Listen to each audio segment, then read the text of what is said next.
इतिहास लिखा है इसमें, कुछ खास छिपा है इसमें। इतिहास लिखा है इसमें, कुछ खास छिपा है इसमें। मर्यादा है, कोई वादा है, विश्वास रखा है इसमें। सात फेरों से मिला ये तो उपहार है, मेरा श्रृंगार है, मेरा श्रृंगार है, मेरा श्रृंगार है, मेरा श्रृंगार है। मंगलसूत्र, मंगलसूत्र, मंगलसूत्र, मंगलसूत्र, मंगलसूत्र, मंगलसूत्र, मंगलसूत्र।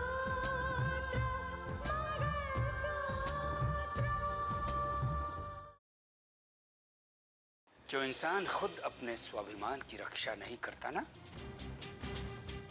तो हर कोई उसे ठोकरें मारता है। अगर अब आपने मेरी बेटी के बारे में एक लफ्ज भी कहा तो अच्छा नहीं होगा रघुवीर जी। अरे क्या अच्छा नहीं होगा? मैं मेरी बहू का एबॉर्शन करवाने के लिए तैयार हूं। मुझे पोती नहीं चाहिए, सिर्फ पोता चाहिए। मुझसे जितना हो सकेगा स्नेहा मैं जरूर करूंगी, पर ना एक बात रह जाएगी कि रितिका की पूरी जिंदगी के अकेलेपन के जिम्मेदार हम लोग हैं। मेरी बीवी और मेरे बच्चे को मेरी जरूरत है, इसीलिए आया हूं मैं। गलत सोचते हो तुम, बिल्कुल गलत सोचते हो, क्योंकि मुझे तुम्हारी कोई जरूरत नहीं है मानस। कमाल करते हो, अपने ही मन से सोच लेते हो कि मैं तुम्हारी मोहताज हो गई हूं। मैंने तो ये सोचकर इस घर में कदम रखा था कि मैं रितिका को सिसकते हुए देखूंगी और मैं उसे ऐसी जगह पहुंचा दूंगी कि वो सोचने समझने के लायक ना रह जाए। हाँ स्नेहा, हाँ। जब मैंने ये सुना कि रितिका की हालत बेहद नाजुक है, वो सदमे में है, तो इसी वक्त मैंने ये डिसाइड कर लिया था कि इस सदमे में पड़ी रितिका को और बुरी हालत तक पहुंचाया जाए, उसको पूरी तरह से पागल करार कर दिया जाए। इसीलिए मैंने तुमको फोन किया था। मैंने कावेरी दीदी को भी इसीलिए फोन किया कि तुमको बुलाकर यहां लाएं ताकि तुम अपने काम को अंजाम दे सको। लेकिन जब मैं इस घर में पहुंची तब तक तो रितिका उस सदमे से बाहर हो चुकी थी, और ये हुआ उस कावेरी की वजह से। कावेरी हमारे लिए सबसे बड़ी मुसीबत है। अब देखो ना, मानस को इस घर में रखने का फैसला भी कावेरी ने ही किया। तुम्हें इस मामले में ऐतराज जताना चाहिए था। ये सब तुम क्या कह रही हो रितिका? क्यों कह रही हो ये सब? देखो मानस, मुझे तुमसे कोई बात नहीं करनी है। तुम्हारी नफरत मैंने बर्दाश्त कर ली, तुम्हारी बेरुखी मैंने बर्दाश्त कर ली, लेकिन तुम्हारी हमदर्दी किसी भी हालत में बर्दाश्त नहीं होगी मुझसे। रितिका प्लीज। अच्छा, मैं मानता हूं कि तुम्हारे साथ मैंने बहुत गलत किया, तुम पर शक किया, तुम पे इल्जाम लगाया मैंने। मेरी वजह से तुम्हें बहुत सारी तकलीफों का सामना करना पड़ा, लेकिन तुम देख सकती हो रितिका, मुझे मेरी गलती का एहसास हो गया है। प्लीज रितिका, सब पुरानी बातों को भूल जाओ, भूल जाओ उन बातों को रितिका। जो भी हो, कावेरी दीदी इस घर में बाहर से आई है, तुम इस घर की बहू हो, उन्हें इस घर के फैसले लेने का क्या हक है? अब समय आ गया है, मुझे अपने रंग ढंग दिखाने ही होंगे। वो ही तो कर रही हूं मानस, सब कुछ भूल रही हूं, भूल चुकी हूं, हर वो बीती बात मैं भूल चुकी हूं। लेकिन तुम अपनी हमदर्दी को लेकर मेरे जख्मों को कुरेदने आए हो, परेशान करने आए हो मुझे। मैं तुम्हारे हाथ जोड़ती हूँ, जीने दो मुझे। मैं अपनी जिंदगी की नई शुरुआत करना चाहती हूँ, शांति से जीना चाहती हूँ, मुझे जीने दो प्लीज। जाओ यहाँ से। रितिका,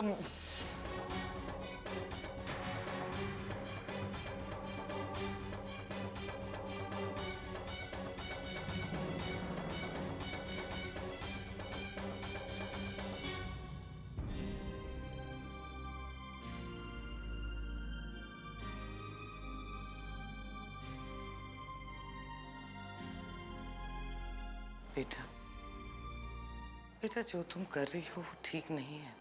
और बुआ जी आप जो कुछ भी कर रही है वो सही है। बुआ जी ऐसे रिश्ते मेरी तकदीर में ही नहीं है। मैं अकेली जीना चाहती हूँ, चैन और सुकून के साथ जीना चाहती हूँ। मुझे कोई नहीं चाहिए अपनी जिंदगी में। बेटा, जो जिंदगी तुम जी रही हो वो जिंदगी नहीं है। तुम्हें जिंदगी की समझ ही नहीं है बेटा। कई बार इंसान की पूरी जिंदगी बीत जाती है जिंदगी को समझने की कोशिश में, फिर भी वो जिंदगी को समझ नहीं पाता।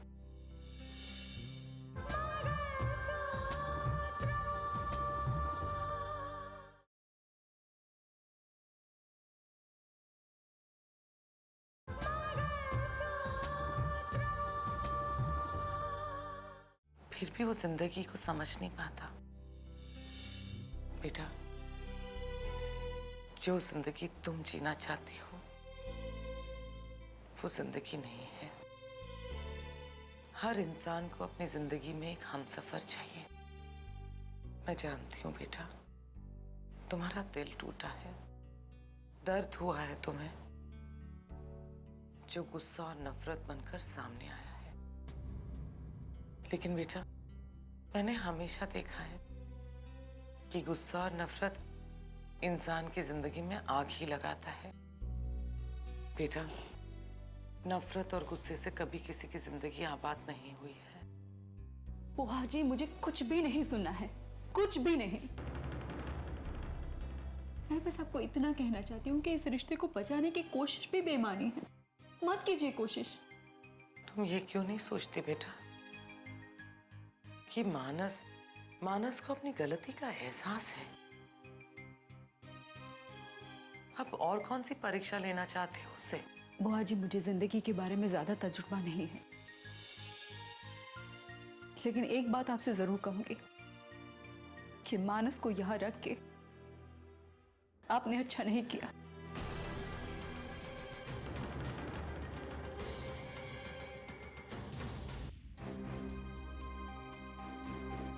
अगर मेरा नाम भी तुम्हारे जुबान पर आया ना तो तुम इस घर से बाहर नहीं निकल पाओगे, और निकलोगे भी तो तुम्हारे हाथ में हथकड़ियां होगी।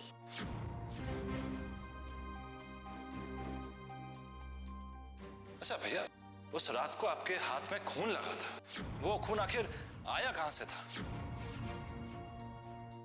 कुछ समझ में नहीं आ रहा, क्या करूं। एक तरफ माँ ने कसम दे दी है कि मैं किसी से नहीं कहूं कि मैं कातिल हूं, मुजरिम हूं, और दूसरी तरफ ये सोच रहा हूं कि अगर स्नेहा ने ये बात सबको बता दी तो मेरा क्या होगा?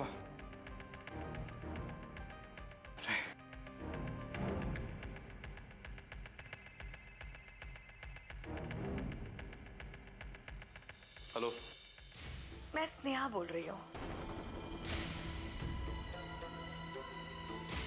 सबसे पहले तो तुम मुझे ये बताओ कि मैं तुम्हें राकेश कहूं या अर्जुन? मुझे लगता है मैं तुम्हें राकेश बुलाती हूँ। क्यों, ठीक कह रही हो ना? तुम जो कहना चाहती हो कहकर मुझे पुकारो, रहूंगा तो मैं वही ना, राकेश। अफसोस की बात तो यह है अर्जुन कि कल तुम जो भी कुछ थे तुम आज वो रह नहीं गए, और आज जो भी कुछ हो क्या पता तुम कल वो रहोगे या नहीं। कहना क्या चाहती हो तुम? मेरी बात तो तुम अच्छी तरह समझ गए होंगे, और मैं तुम्हें राकेश ही कहूंगी क्योंकि ये नाम तुम्हारी माँ ने तुम्हें दिया था, और मुझे ये भी पता है कि तुम अपनी माँ से कितना प्यार करते हो। हाँ, इसलिए चाहकर भी मैं ये सच्चाई किसी को बता नहीं पाया। मुझे मालूम है। अब देखो ना, तुम अपनी माँ को इतना बड़ा दुख तो नहीं दे सकते ना। एक बेटा घर छोड़कर चला गया, दूसरा बेटा जेल जाए, अरे ऐसी माँ तो जीते जी मर जाएगी। एनीवेज, मैंने तुम्हें एक खास बात करने के लिए फोन किया। कैसी खास बात? तुम्हें मेरा एक छोटा सा काम करना होगा। अब मैं ऐसा कोई काम नहीं करूंगा जो तुम लोगों के धोखे में आकर आज तक करता रहा। तुम मजबूर हो अर्जुन, और अगर तुमने मेरी बात मानने से इनकार कर दिया तो तुम्हें पता है कि मैं क्या तुम्हारा कर सकती हूँ, और तुम मेरा कुछ नहीं बिगाड़ सकते।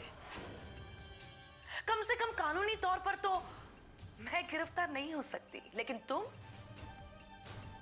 पूरी जिंदगी जेल के सलाखों के पीछे सड़ सकते हो। तुम्हें मेरा यह काम करना ही होगा। तुम्हारे पास कोई शब्द नहीं है बोलने के लिए अर्जुन, तो अब सुनो कि तुम्हें क्या करना है, क्योंकि तुम्हारे लिए इस काम को करना कोई मुश्किल नहीं है।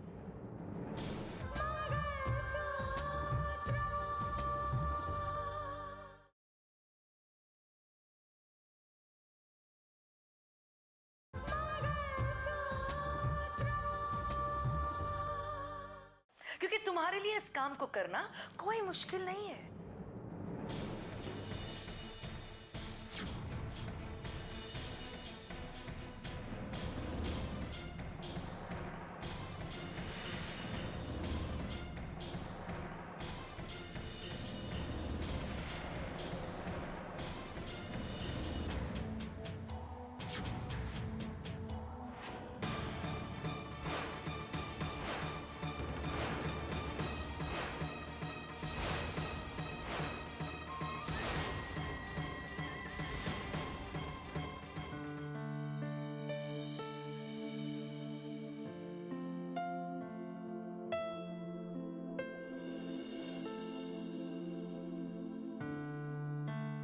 साक्षी, तुम इतना परेशान क्यों हो रही हो? अगर डॉक्टर ने बोला कि बच्चा कमजोर है तो हमें उनकी बात मान लेनी चाहिए ना। राहुल, ये बच्चा हमारे प्यार की निशानी है, और मैंने तो ऐसी कोई लापरवाही नहीं की जिसकी वजह से कोई प्रॉब्लम हो। जो दवाइयाँ डॉक्टर ने लिख कर दी है वो भी मैं सारी रेगुलरली ले रही हूँ, और बस रूटीन चेकअप के लिए जाने ही वाली थी, उसके बीच में ये पता नहीं कौन सा चेकअप करवा दिया पापा जी ने। देखो साक्षी, ये बच्चा हमारे प्यार की निशानी है, और इसीलिए पापा को भी इतनी फिक्र हो रही है ना। तुम समझ नहीं रहे हो राहुल। इनफैक्ट मैं तो इस बात को लेकर परेशान हूँ क्योंकि पापा जी ने मुझसे कहा कि हमारा बच्चा कमजोर है और उसका विकास पूरी तरह से रुक चुका है। ऐसा कैसे हो सकता है राहुल? देखो साक्षी, मैं इस बारे में तो कुछ भी नहीं कह सकता, और मैं तो कहता हूँ कि डॉक्टर की बात हमें मान लेनी चाहिए। हो सकता है सोनोग्राफी देखने के बाद डॉक्टर ने पापा को कुछ समझाया। तुम्हें पता है पापा ने आज भी डॉक्टर से अपॉइंटमेंट ली है। वो कह रहे थे कि डॉक्टर मेरा कोई ट्रीटमेंट करना चाहते हैं। आई डोंट अंडरस्टैंड राहुल, किस बात का ट्रीटमेंट है ये? देखो साक्षी, तुम चिंता मत करो, मैं जल्दी कोशिश करूंगा कि मैं हॉस्पिटल पहुंच जाऊं, ठीक है? जब तक के लिए तुम पापा के साथ चले जाओ। देखो साक्षी, तुम परेशान मत हो, सब ठीक हो जाएगा, ओके? अच्छा, मैं ऑफिस चलता हूँ, बहुत देर हो रही है। अरे एक मिनट, नाश्ता तो करते जाओ।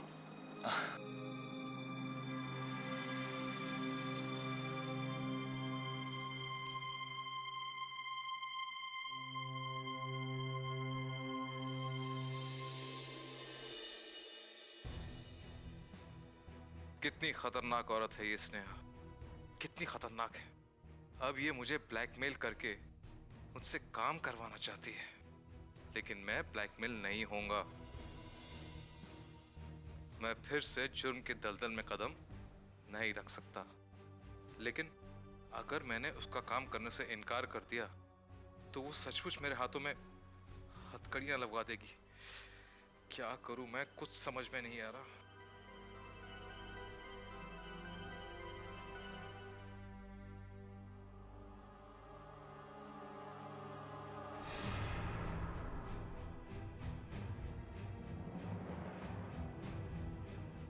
क्या बात है बेटे, क्या सोच रहे हो? अब कुछ नहीं डैड। कुछ तो है। तुम्हें देखकर लग रहा है कि तुम कुछ परेशान हो। नहीं डैड, कोई बात नहीं है। अच्छा डैड, वो कोई मिस्टर बत्रा का फोन आया था आपके लिए। हाँ बतरा, मेरे बहुत पुराने दोस्त हैं। डैड, उन्होंने कहा कि आप उन्हें फोन कर लीजिए। हाँ, मैं भी बात कर लेता हूँ।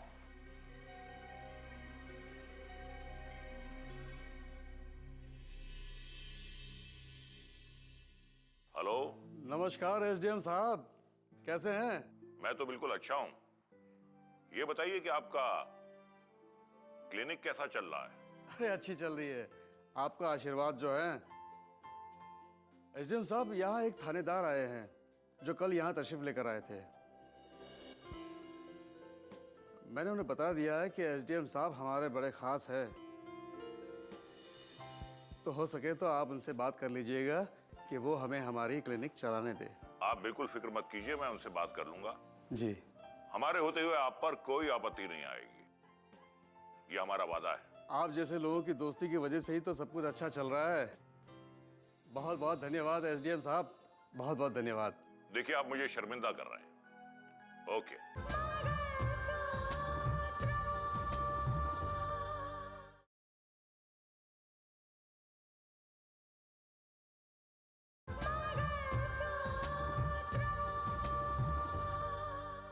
ओके।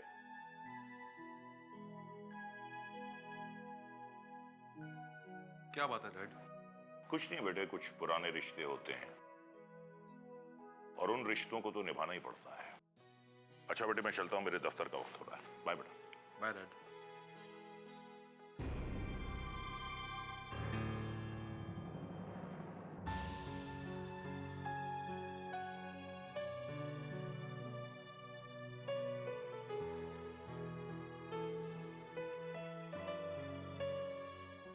साक्षी बेटा, क्या सोच रही है? कुछ नहीं पापा जी। मैं जानता हूं बेटा कि तुम अपने बच्चे की प्रॉब्लम को लेकर परेशान हो ना। मत हो बेटा, वो जो भी है ठीक हो जाएगी। डॉक्टर है ना, लेकिन परेशान होने से तुम्हारी सेहत पे असर पड़ेगा बेटा। मैं समझती हूँ पापा जी, लेकिन मुझे सिर्फ एक ही बात जाननी है कि आखिर मेरे बच्चे के साथ प्रॉब्लम क्या है। जो भी है बेटा, डॉक्टर है ना, उसे ट्रीट करके सही कर देंगे। लेकिन आज तुम अगर इस चीज को लेकर परेशान होगी तो तुम्हारी तबीयत खराब हो जाएगी। जी पापा जी। और हाँ बेटा, वहां डॉक्टर से ज्यादा सवाल जवाब मत करना, क्योंकि जब मरीज डॉक्टर से सवाल करता है ना तो डॉक्टर को ऐसा लगता है कि मरीज को उसकी काबिलियत पे शक है, बुरा मान जाता है। जी पापा जी। बेटा राहुल कहाँ है? पापा वो हेड ऑफिस गया है और उसने मुझे कहा था कि अगर उसे टाइम मिला तो वो क्लिनिक आने की कोशिश करेगा। अच्छा चलो ठीक है, उसे अपना काम करने दो। बेटा मैंने डॉक्टर का अपॉइंटमेंट ले लिया है और वहां वक्त पर पहुंचना होगा। मैं निकलने की तैयारी करता हूं।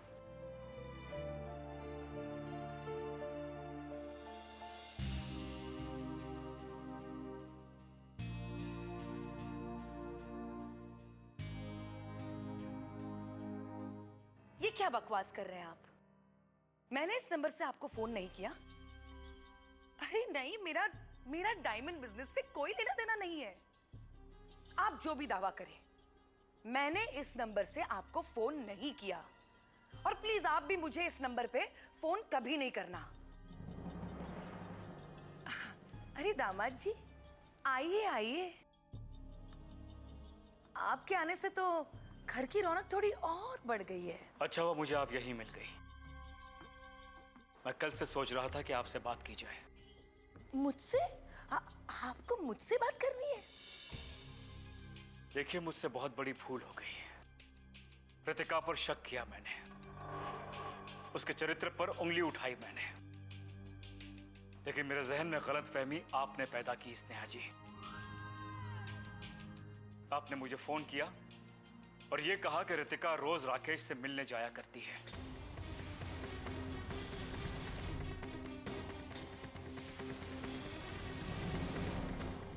ये कैसा इल्जाम लगा रहे हैं आप मुझ पर? और ये सब मेरे साथ हो क्या रहा है? अभी अभी कोई अहमदाबाद से भी फोन आया था मुझे, कह रहा था कि मैंने कोई डायमंड की डीलिंग की थी उसके साथ। लेकिन मैंने तो उससे फोन भी नहीं किया, मैं उससे जानती तक नहीं। अब आप कह रहे कि मैंने आपको फोन किया? हाँ, आपने मुझे फोन किया था। एक बार नहीं, कई बार आपने मुझे फोन किया था। इस घर के बारे में बात की आपने। यहां तक कि यह बताया कि आपको इस घर से जानबूझकर निकाला गया है। ये कैसी बातें कर रहे हैं आप? मुझे तो कुछ समझ में नहीं आ रहा है। इस घर से मुझे किसी ने नहीं निकाला। मैं खुद नाराज होकर ये घर छोड़कर चली गई थी।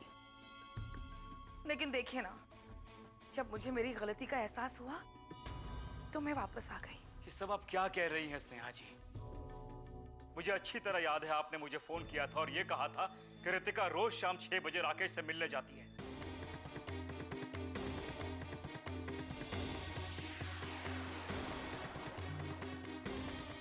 आप मुझे बदनाम करने की कोशिश कर रहे हैं कि मैं इस कदर बदनाम हो जाऊं कि मुझे सचमुच इस घर से निकाल दिया जाए।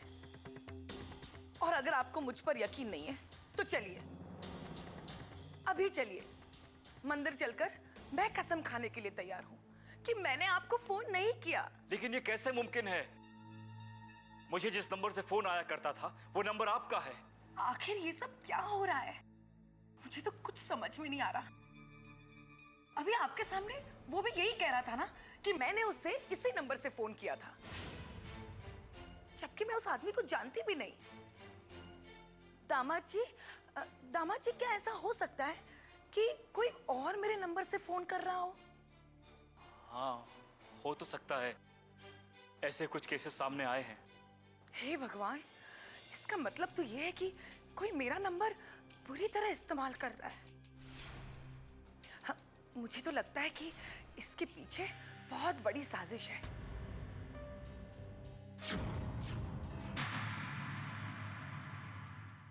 कच्चे धागे से बंधा इसमें संसार है, पिया